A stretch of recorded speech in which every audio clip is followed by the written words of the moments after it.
उत्तर प्रदेश के तथाकथित राम राज्य में ढाबों और ठेलों पर नाम चस्पा करके उनका धर्म और जाति जानने की सियासत के बीच में भारतीय किसान यूनियन के राष्ट्रीय प्रवक्ता राकेश टिकैत ने एक बड़ा सवाल खड़ा करते हुए अंधभक्तों और सरकार से सवाल पूछा, क्या हिंदू नॉनवेज नहीं खाता? इसके अलावा तथाकथित हिंदुत्ववादियों और सरकार को नसीहत दी कि अगर इतनी ही तकलीफ है इन ढाबों से तो कानून ही बना दो कि हिंदू नॉनवेज नहीं खाएगा। अब जातियां चिन्हित होगी, पहले ये करे कि जिनकी बात करते हैं कि वहाँ नॉनवेज बनता है, नॉनवेज हिंदू क्या कोई खा नहीं रहा, उसको चिन्हित कर लो। भाई कानून बना दो कि हिंदू नॉनवेज नहीं खाएगा। अब बना तो फिर लिखने की भी जरूरत नहीं। जिनकी ठेकेदार वो बन रही है उनको रोक ले। सेंधा नमक यहाँ पे फास्ट में इस्तेमाल होता है, हिंदू का जो फास्ट होता है उसमें इस्तेमाल होता है, हम भी सेंधा नमक इस्तेमाल करते हैं। आता पाकिस्तान से, करो बहिष्कार उसका। वैसे तो राकेश टिकैत ने अपने बयान में बहुत कुछ कहा, लेकिन नेशन जनमत ने दो पहलुओं पर रिसर्च की। पहली, भारत में कितने प्रतिशत हिंदू मांसाहार का सेवन करते हैं। दूसरा, भारत की जो मीट एक्सपोर्टर्स कंपनियां हैं उसमें हिंदुओं की कितनी कंपनियां हैं। जब इन आंकड़ों को आप सुनेंगे तो आप बुरी तरीके से चौंक जाएंगे। भारत में 15 वर्ष से 49 वर्ष की आयु के पुरुषों में 84.4% पुरुष मांसाहार का सेवन करते हैं, वहीं 70.6% महिलाएं मांसाहार का सेवन करती हैं। पूरे भारत वर्ष की बात कर रहा हूं। अगर हिंदुओं की बात करें तो 57.3% पुरुष मांसाहारी हैं और 45.1% महिलाएं मांसाहारी हैं। वहीं अगर शहरी क्षेत्रों का प्रतिशत देखें तो 60% हिंदू पुरुष मांसाहारी हैं और 50.8% हिंदू महिलाएं मांसाहारी हैं। ये आंकड़े मैंने घर में तैयार नहीं किए हैं, बल्कि भारत सरकार के राष्ट्रीय परिवार स्वास्थ्य सर्वेक्षण 2019-21 के आंकड़ों के अनुसार बता रहा हूं। इन आंकड़ों से राकेश टिकैत के दोनों सवालों के जवाब मिल जाते हैं। क्या हिंदू नॉनवेज नहीं खाता? आंकड़े चीख चीख करके कह रहे हैं कि जी भर करके खाता है। दूसरा सवाल, कानून बना दो हिंदू नॉनवेज नहीं खाएगा। सरकार की हैसियत नहीं है, वो इसमें राजनीतिक ड्रामेबाजी तो करती रहेगी, लेकिन कानून बना देगी तो मांसाहार खाने वाले हिंदुओं को ही तकलीफ हो जाएगी।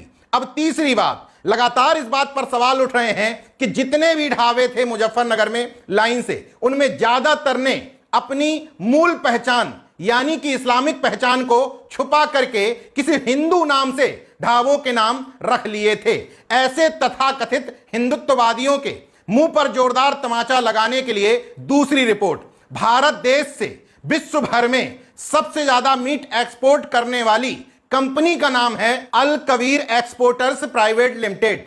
नाम से क्या लग रहा है कि इसका मालिक कोई मुस्लिम होगा, मगर हैरत की बात देखिए, इसका मालिक हिंदू है। नाम है सतीश सब्बरवाल। इसका बूचड़खाना तेलंगाना के मेडक जिले के रुद्रम गांव में है, जो 400 एकड़ में फैला हुआ है। यह भारत देश का सबसे बड़ा बीफ एक्सपोर्टर है। एक साल में 650 करोड़ रुपए से ज्यादा का बीफ एक्सपोर्ट कर देता है। दूसरे नंबर पर कंपनी जो मांस का निर्यात करती है, नाम है अरेबियन एक्सपोर्टर्स। नाम से क्या जाहिर हो रहा है, लेकिन मालिक का नाम है सुनील कपूर। मुंबई में इसका मुख्यालय है। तीसरे नंबर पर कंपनी का नाम आता है अल नूर एक्सपोर्टर्स। नाम से क्या लग रहा है, लेकिन मालिक का नाम है सुनील सूद और पार्टनर हैं अजय सूद। दिल्ली में मुख्यालय है, लेकिन बूचड़खाना उसी मुजफ्फरनगर के शेरनगर गांव में है, जहां यह पूरी राजनीतिक ड्रामेबाजी और सियासत की जा रही है। चौथा नाम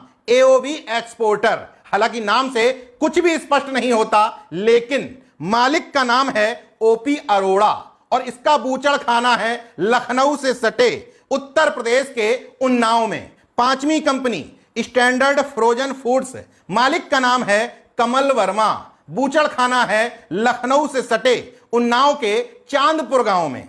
इसके अलावा भारत की तमाम अन्य कंपनियां हैं जिसके मालिक तो हिंदू हैं, लेकिन विदेशों में करोड़ों का मीट निर्यात करते हैं। इन मालिकों से जब बातचीत की जाती है तो कहते हैं धर्म और धंधा अलग अलग चीजें हैं, दोनों को मिलाना गलत है। निस्सन जनमत भी ये मानता है कि धर्म और धंधा, इसके अलावा खान पान अलग अलग चीजें हैं। यहां मैं स्पष्ट कर देना चाहता हूं कि व्यक्तिगत तौर पर मैं नॉनवेज नहीं खाता। इसके बावजूद मेरे लिए यह कोई धार्मिक मसला नहीं है, बल्कि अपने अपने खान पान का विषय है। मैं नहीं खाता तो नहीं खाता, इसका अच्छाई बुराई से कोई लेना देना नहीं है। नफरतवादियों और योगी सरकार को महाराष्ट्र फूड प्रोसेसिंग कंपनी के मालिक सनी खट्टर को भी सुनना चाहिए, जो कह रहे हैं इस व्यवसाय में हिंदू मुसलमान का भेदभाव नहीं है, दोनों धर्मों के लोग मिलजुल कर काम करते हैं, किसी के हिंदू होने से कोई फर्क नहीं पड़ता। बूचड़खाने